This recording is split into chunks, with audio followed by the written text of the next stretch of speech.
Welcome to Celluloid Citizens, a podcast about film. I'm Sean M. Thompson. And I'm Brian O'Connell. And on this episode, we will be discussing the film Ingrid Goes West, directed by Matt Spicer and written by David Branson Smith and Matt Spicer, and starring Aubrey Plaza, Elizabeth Olsen, O'Shea Jackson, and others. Solid cast. It is, and everybody does a good job. It's true. Absolutely. Everybody does a good job. But I guess we'll just jump right into it. I think Aubrey Plaza specifically does an amazing job. Oh, yeah, absolutely. She clearly carries the film. She's clearly meant to carry the film also. Yeah, I know she was an executive producer for it as well. So this was a project that she clearly cared about enough to not just act in it, but put her money and time into it. No, and I could imagine being an actor, it would be a fun movie to do because they probably run into a lot of what's dealt with in the film all the time. Oh, yeah. I mean, I hadn't considered that, but yes, that makes a lot of sense. So, yeah, I guess a brief synopsis. It's a woman named Ingrid Thorburn? Thorburn? Something like that. And she's come into some money because her mom, who she was very close with, passed away after being ill for, I assume, a couple years. And she has just been released from a mental institution because she's more or less a stalker. Yeah. She, the first thing we see of her is her crashing the wedding party of some person she followed on social media. And is it pepper spraying her in the eye? Yeah, she pepper sprays the bride in the eyes. Yeah, it's a warm, inviting introduction to this character. It's who I grew to like a lot, but it is pretty funny that our introduction to her is she crashes a wedding to pepper spray the bride in the face, and then she's put in a mental institution. Oh yeah, I mean, it's I kind of appreciate that the film very upfront tells you, this is going to be about an unstable person who can be quite frightening across the course of the film, but still manages to get you to empathize with this person, even though the first thing we see of her is extremely reprehensible behavior. And that's all in the writing and the direction and the performance of Aubrey Plaza, because in the hands of a lesser actor, I imagine it'd be a lot harder to have sympathy for this person. You still would. Oh yeah. But it's... I mean, you could play her as a one-dimensional character so easily that she's either just like a deranged psychopath or a kind of victimized, lonely individual. But Aubrey Plaza manages to bring something of both of those qualities to the table, that you pity her, but she's also obviously doing things that are, dangerously unstable and threatening to other people. I told you before we started recording, I didn't want to mention how much this film reminds me of The Cable Guy, but then you said that the director literally has an article about how it's one of the direct influences. So yeah, it's a lot like The Cable Guy, which I remember when that came out, people hated that movie. I don't think it's the worst movie ever made, but it was one of those weird ones where it was like Jim Carrey was on top and everybody was like, oh, this is the movie that's bringing him back down. I've never seen it. I hadn't even heard of it. It's not the best movie ever made, obviously, but it was one of those where at the time people were like, this is the worst movie ever made. And I remember seeing it yeah, it's really not the worst movie ever made. Yeah, that happens it gets blown out of proportion. But the influence I thought of, which was also cited by the director, was Martin Scorsese's The King of Comedy, which deals similarly with this kind of fame-seeking, lonely, potentially mentally ill person, in this case played by Robert De Niro, and he's so good in the movie. It's a very atypical role for him, but he's just fantastic. This is going to sound terrible. I've never seen it. Oh, and yet I've seen Joker, which everyone says was just ripping that off. So it is. There are some very in Joker. If you want to talk about that, the curtains in the final scene are literally the same curtains from King of Comedy. Okay. But it felt more like an homage to me than a ripoff. At any rate. I shouldn't have. I meant it was very heavily influenced by. I was being a bit flippant. No, I've read arguments on both sides that will say that it was almost directly lifting content and scenes from the Scorsese movie. I don't see it that way, but at any rate, it's the list he compiled, which includes The Cable Guy and The King of Comedy. It also has Single White Female, and someone makes a reference to Single White Female also. I believe it's the brother character. Yeah, you're right. Yeah, I missed that the first time maybe. But oh yeah, no, is it it's Billy Magnuson. It's Taylor's brother, right? Yeah, Taylor's brother makes the reference after he gets Ingrid alone and tells her that he has her phone. Which, I mean, it leads into one of the other more unique elements of this film, I think, is unlike all of those movies that we've mentioned, this is specifically taking on the parasocial relationships we see online, which makes it very contemporary and satirical in a way that differentiates it from those other films. Yeah, it's very much a reflection of the now and the insanity of social media culture. Yeah, influencer culture and just the falseness of it and the everything that goes along with it. Yeah, some of it felt a little like low-hanging fruit to me. It's like, they make some of the easy jokes, like obviously. I know the avocado toast thing and the hats. Yeah, all of the hipsters. I forget what's the the husband's name is Ezra, and it's just like, okay, yeah, he's got a man bun, and he makes art that's just paintings he's got at yard sales that he puts #blessed or something on. Yeah. And all of the Joan Didion references. It's fairly, it's amusing to watch to no end, but it is fairly surface level humor about, awful LA culture and all of that. But the film does probe deeper into that. And one of the things I really appreciated was, although Ingrid is obviously a somewhat dangerous, unstable character who's seeking out Taylor based on her obsession, the people she's seeking out are in their own way just as shallow and false as she's being, if not more so. Yeah, I would agree with that, because particularly at the end, and I do want to sort of go chronologically at one point, I've noticed we'll hop around a lot, but there's this final showdown between Ingrid and Taylor, where Ingrid says, your husband doesn't even like you, and he told me that when you first moved to LA, you were just like me. And Taylor, in very typical fashion, turns it back and says, no, I was nothing like you. You're sad and pathetic and this and that. But it's true, they were probably very similar. The only difference being Ingrid is obviously slightly more over the top in her conceits. Yeah. Ingrid is carrying out this performance the whole film for Taylor as this, chic, contemporary, fashionable person who's in line with all of the cultural touchstones that Taylor keeps referencing.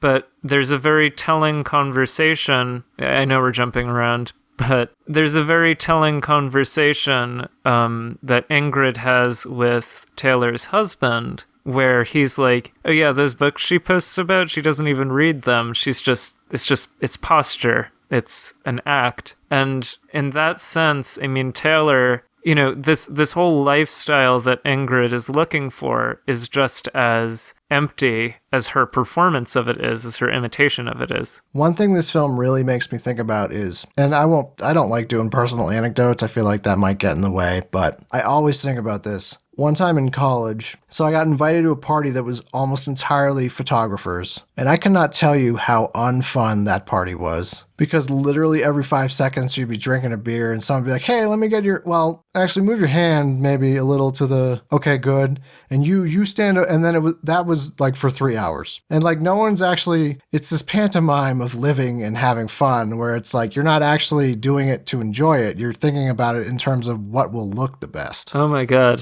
It's like you're making a movie. It's like you're making a silent film. You're not living. It's an imitation of life. Yeah, and obviously that current is present in a lot of communities, and it reminds me of the theater community at my school. No shade. Well, yeah, I've gone to plenty of theater kid. Those tend to be more sing-alongy, but yeah. Yeah, but the sense of I don't want to diss anyone, but obviously these. No, and I realize that that's probably going to sound. I love photographers, and I'm sure there's plenty of photographer parties that are fun. It's just my personal experience with this one was that it was unfun. But obviously, social media has really made that. I mean, it allows you to turn your own life into a performance. It's all about. I mean, in this movie, there's that great scene where Taylor wants to get a photo with Ingrid under a sign, and she has the photographer just like increasingly just like sit down on the ground and like lie on his stomach. Yeah, it's not even it's a car mechanic who she's like, oh, can you just real quick take our picture? And then he does, and she's like, well, maybe you could step back. And then she slowly gets like, well, you could be on the ground. He's like, you mean like on the ground? She's like, yeah, just go on the ground. And he's just like just in the dirt on his stomach. It's a very amusing scene, but the sense that, and again with the books Taylor claims to have read but hasn't, you get the sense, and this is true of the real world as well, that for these types of influencers, everything is just a carefully curated spectacle intended to create this illusion of, prosperity or freedom that we learn they don't actually have. Yeah, I think one of the more interesting parts of the film is learning that, for instance, I think it's The Deer Park by, was it Mailer? Yeah, something like that. Yeah, at one point Taylor says that's one of her favorite books, so Ingrid actually reads it, and then she's talking to Ezra at a party, and he's kind of been slighted, and he's angry, he's drinking. He says, she hasn't even read that book. That's my favorite book. So she actively steals She's like people's favorite literal, books.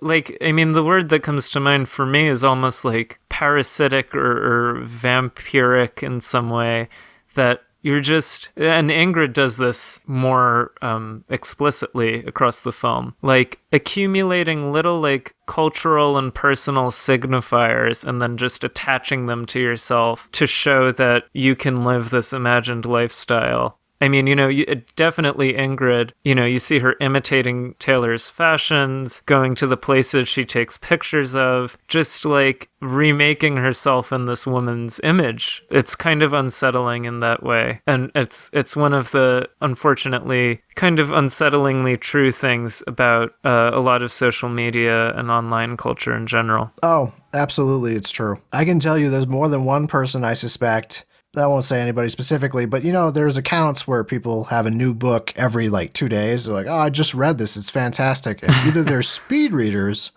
or they're not actually reading those books and they're just posting them. Yeah. Or they're product placement. Yeah. And the product placement's usually much more obvious. It's like, wow, this new deodorant I just randomly bought. And you're like, yeah, okay. I mean, I'm reminded of, what was it? There's that article that went viral a while ago. It's not directly related, but Caroline Calloway. Have you read that one yet? No, I haven't. I'll put it in the show notes eventually, but it's a great read, but it's basically about the relationship between this influencer, Caroline Calloway, who's a very popular and influential influencer, and her ghostwriter, who helped her write the captions. Oh, all right. And it's it's worth reading, and I read it a while ago, so I don't want to misrepresent it, but you see the kind of unhealthily codependent relationship that these identities create when you're putting on this performance. It's really worth a read, and it reminded me of this film. Yeah, I think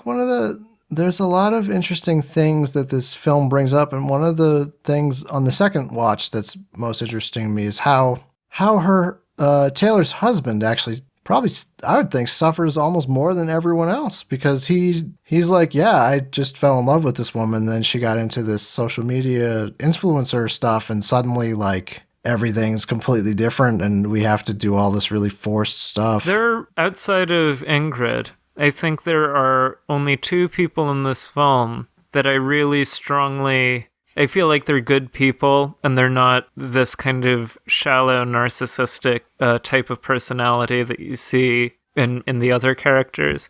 It would be Ezra, who, he is a stereotypical hipster, but the film allows him somewhat more humanity than like Nikki, and O'Shea Jackson Jr.'s character Dan, who is probably more together than anybody else. I think Dan is probably my favorite character in the movie because from the second you meet him, he never really tries to be anybody but who he is.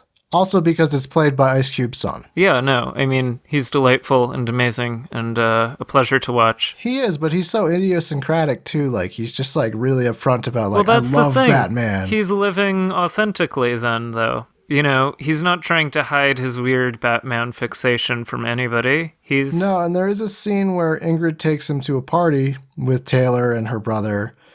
And she's like, now just don't be yourself. Like, don't mention any of this stuff. And he can't really even do it. He's wearing this like hat he doesn't even wear. Yeah. And just immediately he's like, yeah, I like Batman to the brother. And then he's wearing his regular hat he wears. Yeah. Like the next scene. But there's another scene with that character that I think speaks to the themes of the film. And while it is specific to social media, I do think this film is making a broader point about just the obsessive personality, I guess. There's that scene where Dan and Ingrid go on like a date air quotes, because she's just basically trying to get him to take her to Taylor's. But they share, and you don't really see Ingrid express a lot of actual emotion across the film, but this is where you get a kind of glimpse of what her actual interior experience must really feel like to her. They share this moment where they've both been orphaned.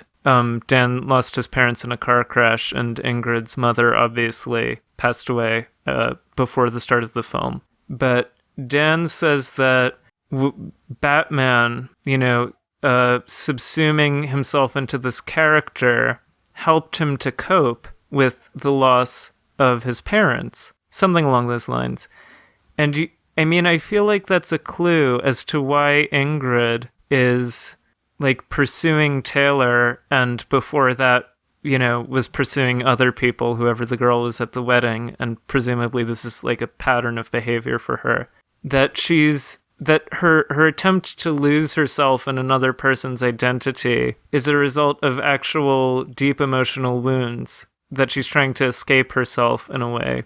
And I think that says something rather profound about the type of person who fixates on other identities and other people like this. It's true, and you get the compare and contrast between Dan that has more or less dealt with his grief in a healthy way and turned to a fictional superhero character. Yeah, positive hobby. Yeah, he mentions he would go to school with a Batman mask. That might be sort of borderline, but again, it's not unhealthy. It's just it's someone attempting to cope. It's not really hurting anyone. No, it's whereas someone. Ingrid's attempt is hurting someone. Hurts a lot of people. Yeah, it turns criminal toward the end of the film, but really, and this is the thing that spoke to me, because at points I related to this movie more than I probably should have, but same, Zeus. This obsession, while it clearly damages all of her relationships with other people, it ultimately winds up hurting herself more than anyone else.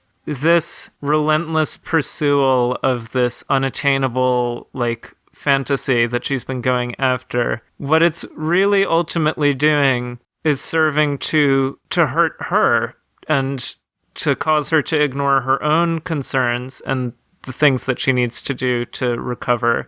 And it ultimately leads her to a suicide attempt in the last scene of the film. Yeah, one of the last scenes. Yeah, because, and I think this is something that a lot of people can probably relate to, or at least have read about. It's so hard to compete with some of those influencers because usually a lot of them are from money, so they don't really have to worry about an actual job. Yeah. You see how much money Ingrid ends up spending just to keep up. And it's like, you imagine it's something like $100,000, possibly more. Yeah. And she's like, she has to get the apartment, and then she's like buying art, and she's buying lamps, and she has to buy all this stuff just to be Taylor's friend. And then Taylor is basically, she uses people, so she'll be friends with someone one week, and it seems like she just hops to someone else the next. Yeah, that's what she does to Ingrid. Yeah, and so throughout the film, you realize that even though she's trying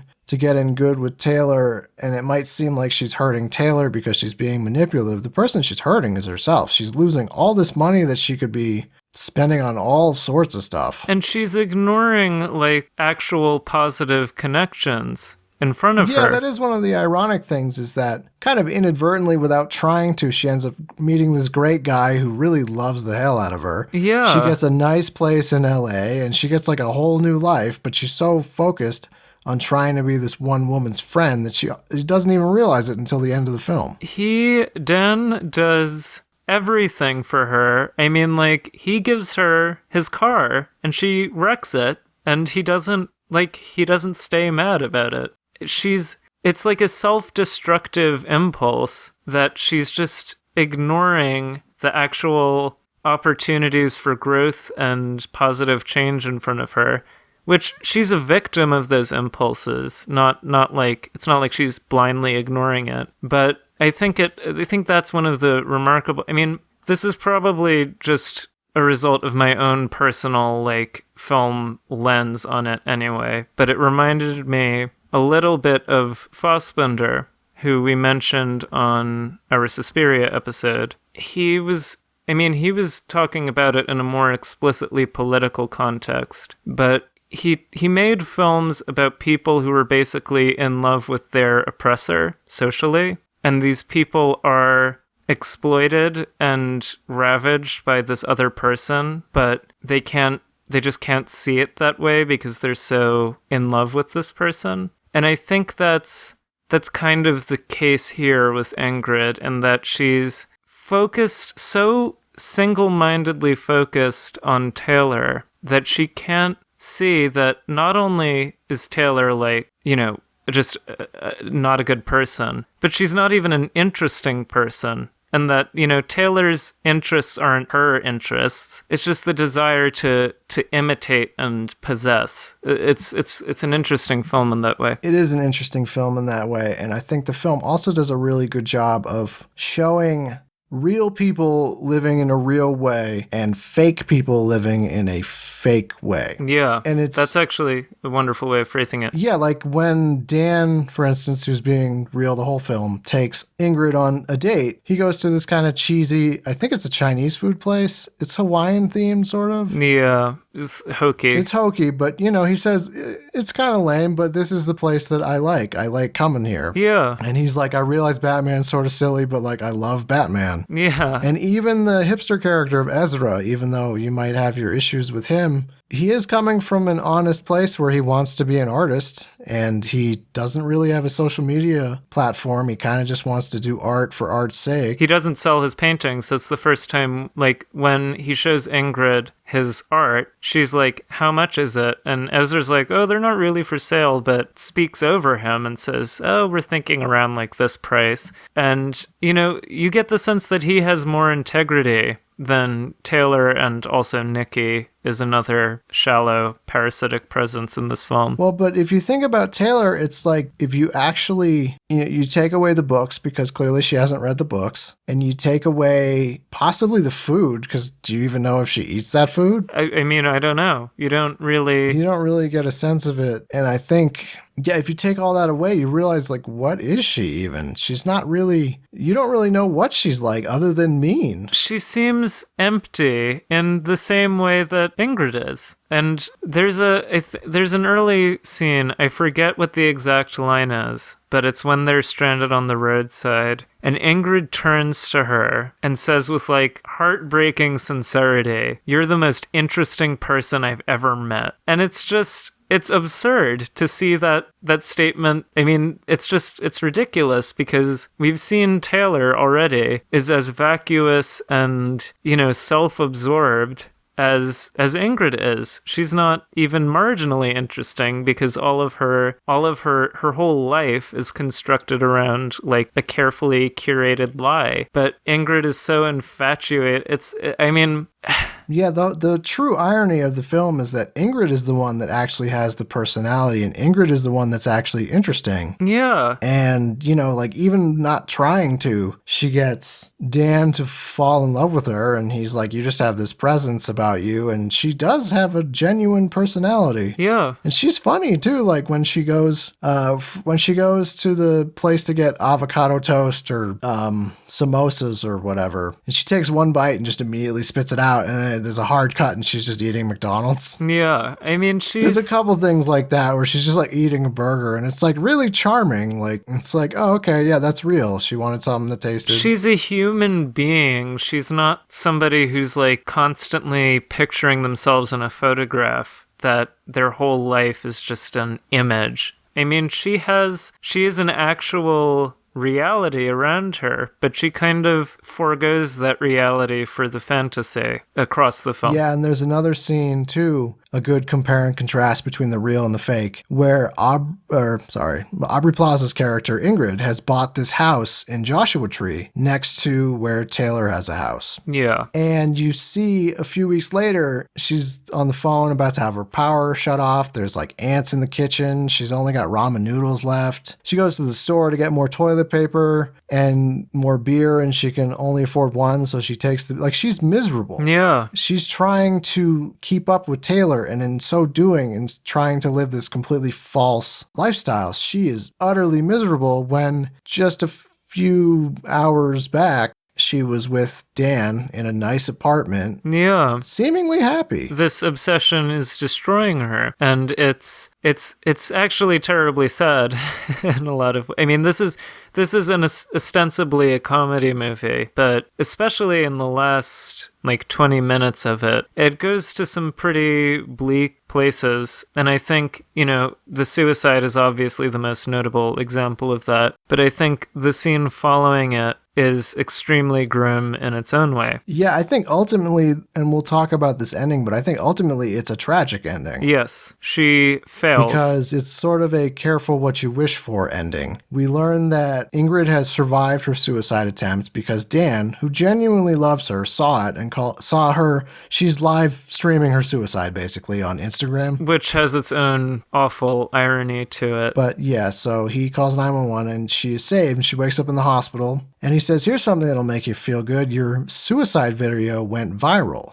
And there's a hashtag for her, I am Ingrid. And you see her eyes change from kind of like this, oh, I'm sort of sad but glad to be alive look, to she just becomes like a little manic and hungry. Like giddy. Yeah. It's an eerie image to close the film on, but her eyes just widen, and you can see this rush of ecstasy that's just coming to her in that moment. And you know what's really telling too, and I didn't notice this on the first watch? The last person, because they have a couple voiceovers of people saying, I am Ingrid, to signify how many people have started following her. Yeah. The last voice you hear is Taylor saying, I am Ingrid. Oh, really? That's Taylor? Yep. Yeah. Wow. If you go back, I'm fairly sure that's Taylor. Wow. I didn't know that. And it kind of brings everything full circle. Like, this woman is so fake. Oh, God. That the woman that brought her to suicide is actively using the hashtag because that's just how false she is. Oh, that's so... Ooh, that adds an extra cherry. I hope that's actually her. I'll have to go... I'm almost certain, though, it is her voice. That's a... Because why would it be the last voice, also? It would be... If that's the case, it's a particularly, cutting...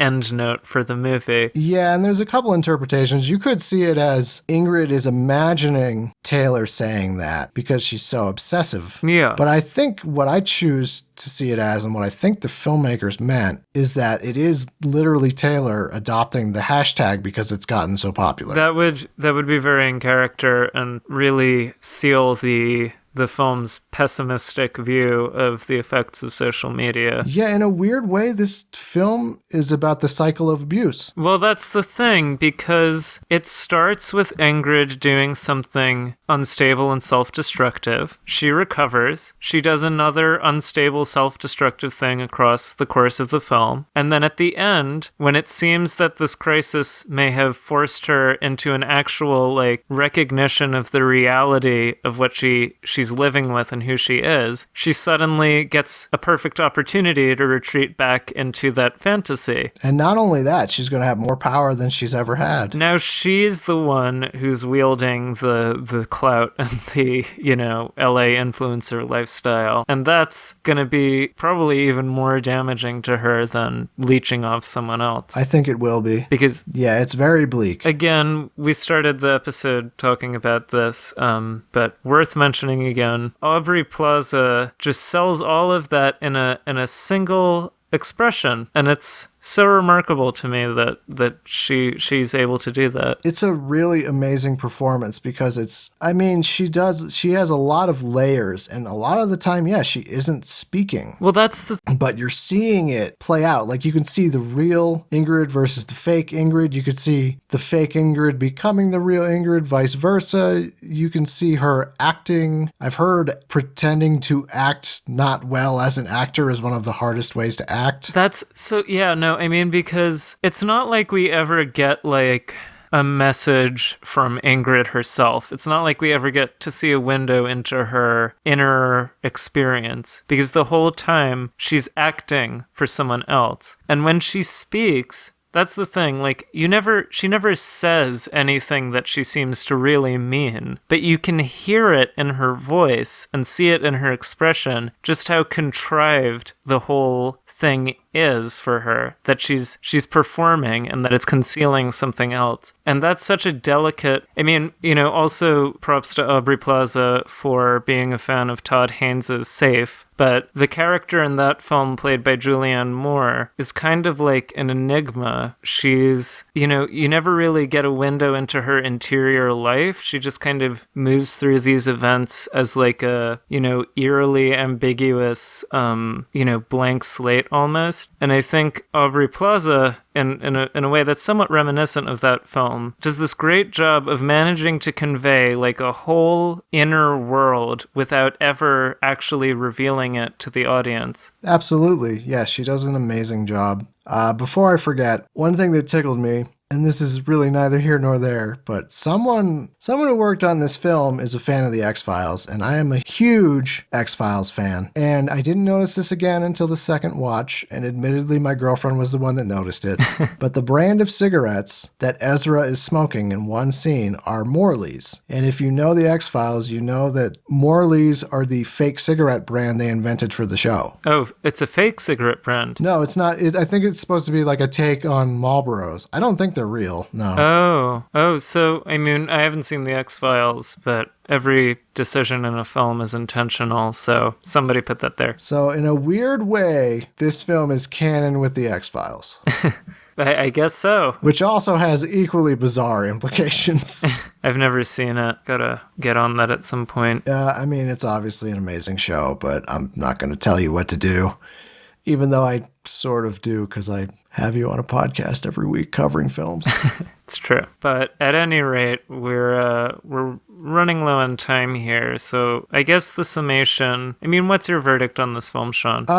Well, again, I've seen this film twice, and every time I've seen it, I am both delighted and appalled. Like, I get genuinely irked out when Ingrid starts to lose her shit and kidnaps Nikki and does all of these really self-destructive behaviors in an attempt to get in good with Taylor. So I think it works well as a comedy, but it also works really well as a social satire. So I would highly recommend it. Yeah, I would. I've also seen this twice. I think there's a lot to think about and a lot to appreciate from the film. And it's also just entertaining to watch. It is, we may not have mentioned this as much as we should have, but, it is a comedy and it is very amusing. It is genuinely funny. Yeah. I know this is the director's first ever film, so it's very promising. It still isn't one of my, favorite movies. I think that the way it's crafted, it's well done, but it's not the most remarkable construction to me. But I think... for the performances alone, not just Aubrey Plaza, but also of O'Shea Jackson Jr. and, is it Kate Olsen? Ashley Olsen. Sorry, I said that. Elizabeth Olsen. She's great. We both said the wrong one. Elizabeth Olsen, okay. She does a good job, because that's also not an easy role. You have to actively be this really vapid fake person, and then you have to pull it back to just be a jerk. I mean, we didn't talk about her performance much, but she's very... Yeah, you have to be appealing enough that you could understand why someone would want to stalk this person. But also still provide enough of a sense of glamour and like allure to the person's character that you could see at least why Ingrid would be taken in, at least somewhat, and then be as awful and vapid as possible, which is, again, that's a tricky balancing act, but I think she does it very well. Everybody in this film does very well. They do, and, as you said, it's not reinventing the wheel, but I don't think it's trying to be. I think it's trying to be a more or less mainstream comedy. It just happens to tackle certain subjects and happens to go in certain very dark places that I don't think traditional comedies necessarily want to bother with. No, it deserves major points for that. I mean, it thinks about... I know there is that low-hanging fruit stuff I mentioned, and that did irk me at some points of the film, but it is trying to think about the implications of what, social media means for people with mental illness, people suffering from grief, in a way that, it could have been like a stupid, one-dimensional stalker comedy, ooh, social media bad, whatever, but it is thoughtful and cares about its protagonist, and that's more than I can say for a lot of comedies. Yes, and also Aubrey Plaza is amazing. Yep, Aubrey Plaza, though. This is one of her better performances, but she's one of those people that she's so entertaining just as a person that I feel like she can get away with in a lot of films, just showing up and being who she is. I think I've only seen her in this and The Little Hours, which is one of my favorite movies, honestly. Yeah, we were between The Little Hours and this film in terms of what to cover, and we'll obviously cover The Little Hours at some point. Oh, yes. Very different dynamic to that film, but equally good performance. I think there's somewhat more to talk about with this film thematically than there is with The Little Hours, but don't let that stop you from watching The Little Hours. It's amazing. But I've only seen her in this and in that and, just various, interviews or whatever. But I just feel, I can tell, on the strength of those two performances alone, that she's certainly one of the great comic actresses of our time and has the potential for much more dramatic performance as well. Yeah, you can see in this film that she can actually... She's not just funny, she's not just funny. She can be dramatic, she can be scary. She can be very scary. There are some looks that she hops into in this film that are genuinely skin-crawling. Yeah, just the way she holds herself and looks at Taylor. And just the hunger, it's this kind of desperation, but also this just borderline psychotic lust for just trying to calculated, just completely consume someone. Somewhat cold and a few reptilian would be a word, yeah. One of the great things about this film is in the scenes between her and Taylor, especially early on. You have Taylor just railing on about her basic LA lifestyle, and then you just have the way Ingrid is watching her, just the way she looks at her, even if what she's saying is total banal dialogue. That's one of the great pleasures of this film, I think, is seeing that suppressed dynamic play out that, Taylor is totally unaware of. It's great stuff. It's a great film, but I think that's going to wrap it up for this episode. Yeah, it's been a pleasure. I look forward to covering many more I can't talk on this episode. I look forward to covering many more Aubrey Plaza films later on. Yeah, me too. I would love to delve into her filmography a bit. And with that, I'm Brian O'Connell. And I'm Sean M. Thompson. Thank you for joining us. Stay off social media. Stay off social media, and we'll see you next time. Later. Later.